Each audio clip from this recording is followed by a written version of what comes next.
Olá, estamos dando início a mais um vídeo, o nosso vídeo de número 8. E hoje o nosso assunto será o nascimento de Jesus. Quero pedir que você se inscreva se ainda não for inscrito, ative o sininho para receber as notificações, clique em gostei, compartilhe nas suas redes sociais, faça um comentário, enfim. Vamos começar, mas como sempre, com a nossa frase de Pedro. Sabendo primeiramente isso, que nenhuma profecia da Escritura é de particular interpretação. Segunda carta de Pedro, capítulo 1, versículo 20. Essa frase de Pedro significa que não existe uma interpretação única. Não existe o certo e o errado. É isso que essa frase quer dizer. Bom, primeiro a gente tem que lembrar o seguinte, que Jesus ensina sempre. Desde o primeiro versículo de Mateus até o último versículo de João, Jesus está sempre ensinando. Ele ensina quando fala, ele ensina quando não fala, ele ensina quando age, ele ensina quando não age, enfim. A gente é que tem que buscar as mensagens, a que está escrita no texto, mas as outras que estão além do texto. O significado que está por trás do texto. Além do que está no texto, tem um outro significado. Que nós vamos começar a perceber hoje, a entender hoje. Certo? A outra coisa que a gente tem que entender é que Deus age de acordo com a necessidade dele. Ele não vai perguntar para a gente se a gente gosta, se a gente não gosta, se está bom, se está ruim, o que a gente acha, não vai pedir nossa permissão. Às vezes a gente pode achar até absurdo, mas é a maneira de ele agir. Se você pensasse, por exemplo, se fosse nos dias de hoje, quando Jesus aparece para Saulo, as pessoas hoje achariam um horror. Porque Saulo era um assassino, ele tinha acabado de matar o Estevão. Então muita gente hoje diria assim, mas o Senhor foi aparecer para Saulo, aquele assassino, eu estou na igreja todo dia e por que ele não apareceu para mim? Acontece que Jesus age como ele bem entende, Deus age como ele bem entende, e a gente não entende, não compreende. Pelo menos momentaneamente nós não somos capazes de compreender. Mas ele age como tem que agir de acordo com o que ele quer fazer. Ele vai buscar as pessoas que são capazes de fazer o que ele quer que seja feito. Bem, vamos começar pelo começo, o nascimento de Jesus, na narrativa que está no primeiro capítulo de Lucas. Vamos lá. No 6º mês foi o anjo Gabriel enviado da parte de Deus para uma cidade da Galiléia chamada Nazaré, a uma virgem desposada com certo homem da casa de Davi, cujo nome era José. A virgem chamava-se Maria. E entrando o anjo, aonde ela estava, disse: Alegra-te, muito favorecida, o Senhor é contigo. Ela, porém, ao ouvir esta palavra, perturbou-se muito e pôs-se a pensar no que significaria essa saudação. Mas o anjo lhe disse: Maria, não temas, porque achaste graça diante de Deus. Eis que conceberás e darás à luz um filho, a quem chamarás pelo nome de Jesus. Este será grande e será chamado Filho do Altíssimo. Deus, o Senhor, lhe dará o trono de Davi, seu pai. Ele reinará para sempre sobre a casa de Jacó, e o seu reinado não terá fim. Então disse Maria ao anjo: Como será isso? Pois não tenho relação com homem algum. Respondeu-lhe o anjo: Descerá sobre ti o Espírito Santo, e o poder do Altíssimo te envolverá com sua sombra. Por isso também o ente santo que nascerá de ti será chamado Filho de Deus. E Isabel, tua parenta, igualmente concebeu um filho na sua velhice, sendo este já o 6º mês para aquela que se dizia estéril. Porque para Deus não haverá impossíveis em suas promessas. Então disse Maria: Aqui está a serva do Senhor, que se cumpra em mim conforme a tua palavra. E o anjo se ausentou dela. Então, vocês lembram que lá no 2º episódio sobre mitologia grega eu pedi para que vocês prestassem atenção na data, 700 anos antes de Cristo? Pois bem, então vamos fazer uma retrospectiva de todos os episódios anteriores, tipo 24 horas, Nos episódios anteriores, vamos lá. Tudo começou com Hesíodo e Homero 700 anos antes. É claro que Jesus começou a preparar a vinda dele muito tempo antes. Mas foi com Hesíodo e com Homero que ele começou a blindar Maria, aquela que seria sua mãe, contra a calúnia, e blindar José, aquele que seria seu pai, contra o escárnio. Falando de maneira assim mais didática possível, embora a gente tenha que passar por cima de alguns detalhes, vamos resumir as coisas da seguinte maneira. Jesus diz a Hesíodo e a Homero: Vão lá e criem os deuses e os heróis e coloquem na cabeça de todos que é possível os deuses terem filhos com humanos. Em seguida, Jesus diz a Alexandre: Alexandre, agora você vai lá e espalha essas ideias pelo mundo o máximo que você puder. Vocês lembram que eu chamei a atenção de vocês para o fato de Alexandre ter estudado com Aristóteles? Então, vejam que Deus e Jesus não brincam em serviço. Sócrates foi professor de Platão, Platão foi professor de Aristóteles e Aristóteles foi professor de Alexandre. Depois Jesus diz a Virgílio: você vai lá e agora relembra tudo o que Hesíodo e Homero falaram. Já tem 700 anos que eles foram, o povo já pode ter esquecido. Então você vai lá e cria uma história e lembra de tudo para eles novamente. Vocês lembram o que John Dominique Crossan disse lá no livro dele, que a gente viu no último episódio? A Eneida é ótima poesia, mas é também ótima propaganda. Agora, aquela região era dominada pelos romanos, então Jesus precisava de um romano. E como disse Crossan, de propaganda também. Então ele escolheu Virgílio. E faltando menos de 20 anos para Jesus chegar, Virgílio termina a Eneida, em que retoma as histórias de Homero, e para não deixar dúvida de que a história iria se espalhar, coloca o imperador romano na história. Dizem que a Eneida é também uma peça de propaganda política. Então todos dizem: Senhor, o senhor já pode ir. É claro que eu estou aqui fazendo uma síntese da síntese do resumo, né? Então Jesus nasce filho de Deus e de Maria. E ninguém acha estranho, soa absolutamente natural. Porque todo mundo conhecia aquelas histórias de que deuses e deusas podiam ter filhos e filhas com humanos. Então é absolutamente natural. Mas vamos continuar.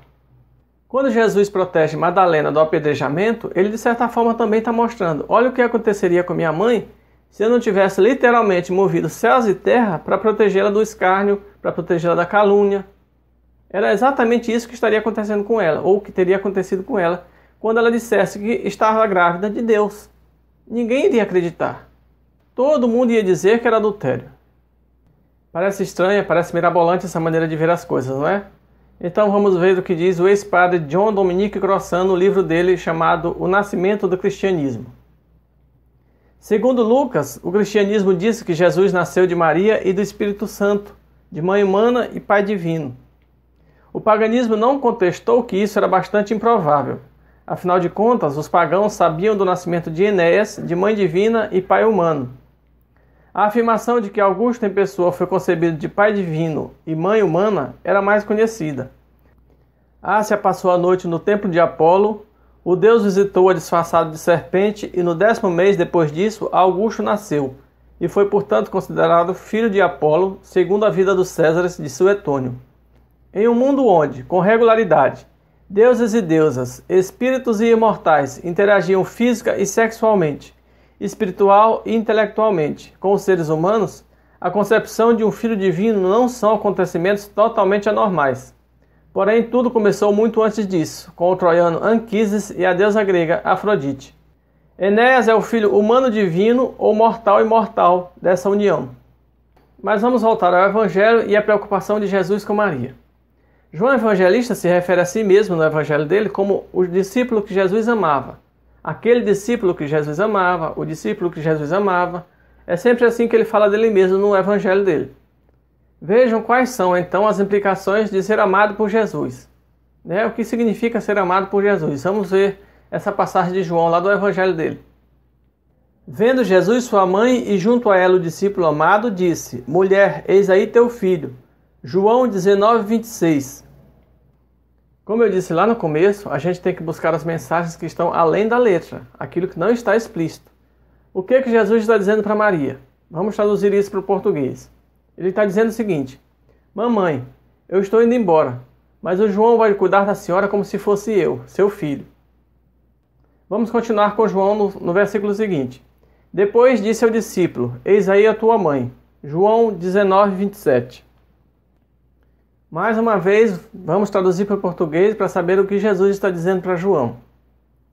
Jesus está dizendo o seguinte: João, eu estou indo embora. Cuida da minha mãe por mim, por favor.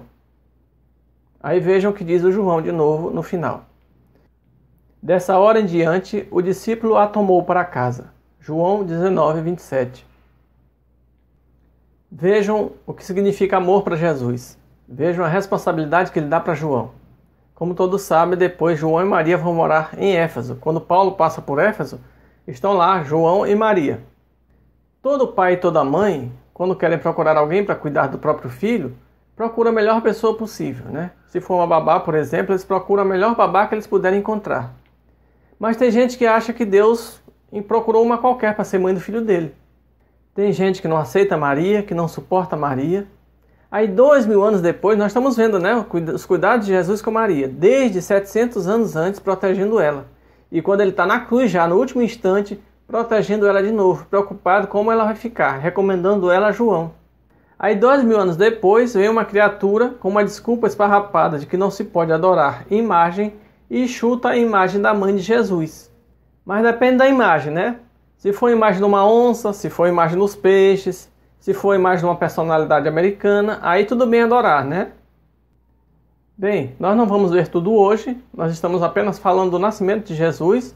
Outras coisas nós vamos ver à medida que formos estudando o Evangelho, né? Hoje a gente já pode ver mais ou menos aquilo que eu falei no começo, que às vezes está escrito uma coisa, mas a gente tem que ler o que está escrito, mas tem que buscar também outras mensagens que estão além do texto.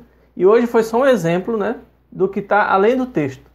Vamos ver agora algumas opiniões sobre tudo que a gente já viu até agora. Para Joseph Rosner, é difícil especificar em detalhes qual a missão da Grécia na história da salvação e qual foi a influência providencial dos mistérios. Talvez essa missão se encontre menos em minúcias precisas do que no todo da mentalidade helênica. A história do desenvolvimento espiritual da humanidade, apesar de seus saltos e tropeços, apesar de sua descontinuidade, segue um plano estabelecido por Deus. Né? Apesar de, como eu disse lá no comecinho, a gente às vezes não entender o que está acontecendo, as escolhas que Deus faz, que Jesus faz, mas tem um plano, e o plano vai se cumprir. E ele vai escolher a pessoa ou as pessoas que ele achar melhor para cumprirem o plano dele. Independente se a gente sabe, gosta, aceita, não aceita, enfim. E vocês lembram que lá no episódio do Platão, num dos episódios, eu falei que teve um imperador que fechou a academia do Platão com a desculpa de que ela oferecia perigo ao cristianismo? Então, como a gente pode ver, os gregos na verdade estavam a serviço de Jesus. E o cara foi lá e fechou a academia dizendo que ela era um perigo para o cristianismo. E a gente fica se perguntando, né? Que fé é essa? Achar que o cristianismo corre algum risco. Achar que alguém ou alguma coisa oferece algum risco para o cristianismo. Em que Deus essa gente acredita? Que fé é essa, gente? Pelo amor de Deus, que fé é essa?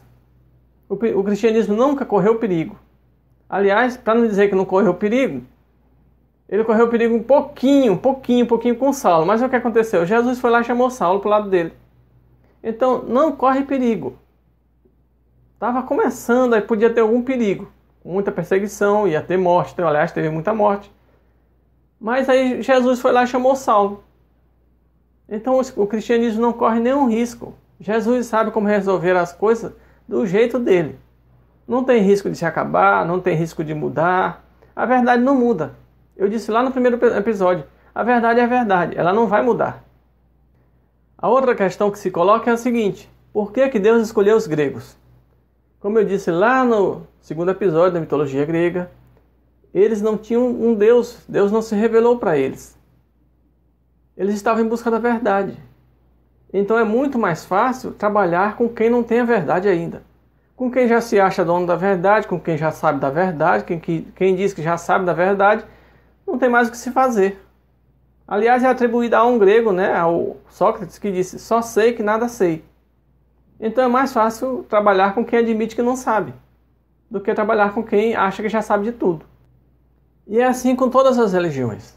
Todo mundo já é dono da verdade, todo mundo já leu em algum lugar a verdade, enfim, aí fica difícil. Se Jesus quisesse dizer alguma coisa hoje, seria impossível, porque as pessoas não vão acreditar, porque já está tudo escrito num livro, porque o fulano disse, porque o pastor disse, porque o padre disse, enfim, não tem mais como falar a verdade, porque todo mundo já é dono da verdade. Então ele só podia trabalhar com os gregos, que admitiam que não tinham a verdade, que estavam em busca da verdade. Só sei que nada sei. Aí fica fácil trabalhar assim, com quem não sabe, com quem tem a humildade de admitir que não sabe. Bom, e para encerrar, vamos ver o que diz Helmut Costas e tudo que a gente já viu até agora. Por outro lado, o impacto cultural e religioso do helenismo estendeu-se muito além do período helenístico e permaneceu visível por muitos séculos. Não somente na helenização de Roma e de muitos países do Oriente, mas também no desenvolvimento do cristianismo primitivo. Os desenvolvimentos do período imperial romano não podem ser compreendidos sem o helenismo, e na medida em que o Império Romano se helenizou, ele encontrou sua continuação natural no período bizantino grego. Com efeito, o cristianismo, que começou nos momentos iniciais do período imperial romano, entrou no mundo romano como uma religião helenística, especificamente como herdeira de uma religião judaica já helenizada. Helenismo, para quem não sabe, se refere às coisas da Grécia, porque os gregos se chamavam de helenos. Quem deu esse nome de gregos para eles, quem passou a chamá-los de gregos, foram os romanos, mas eles se chamavam de helenos. E esse termo helenismo foi criado no século XIX por Johann Gustav Droysen para nomear esse período, né, de dominação da cultura grega pelo Oriente, né, de Alexandre até 300 anos depois, né, quando os romanos, como a gente viu lá no episódio de Alexandre, quando os romanos chegam a Alexandria, no Egito, no ano 30 a.C. Mas essa é só uma data, digamos, oficial, né? Como a gente acabou de ver no Coaster, a dominação helênica se espalha até por Roma, inclusive, né? Os deuses romanos são os mesmos deuses gregos com outros nomes. Bem, acho que está explicada a nossa escolha pela Grécia, né? Todo mundo que vai chegar ao Evangelho vem através do Antigo Testamento. E nós fizemos a opção de fazer essa caminhada através da Grécia. Eu acho que a nossa escolha foi acertada. Ela está justificada e explicada hoje, em parte.